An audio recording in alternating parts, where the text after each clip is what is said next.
কম্বলের মধ্যে কেন পেতেছো আগে সেটা বলো। নেই। আমার পাত পেয়েছিল তাই পেতেছি। শোনো শোনা, তোমার কথায় উঠি আর বসি বলে আচ্ছা তুমি এটা ভেবো না তোমার পাতের গন্ধ আমি শুনবো। সুটিয়ে লাল করে দেবো, নোংরামি বার করে দেবো।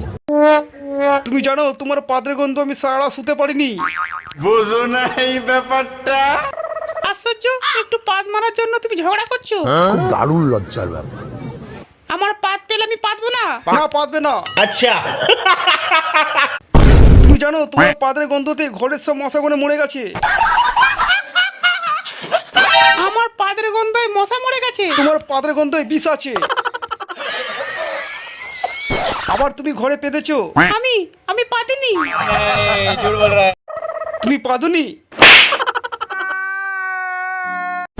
আমার ঘর থেকে বেরো।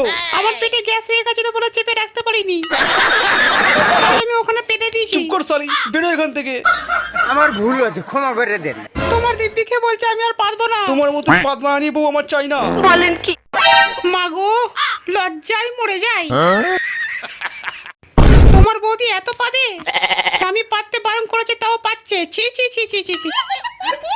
আমি পাত চেপে রাখতে পারি না তাই পেতে দিয়েছি। এবার আমি পাত চেপে রাখবো আর পাতবো না।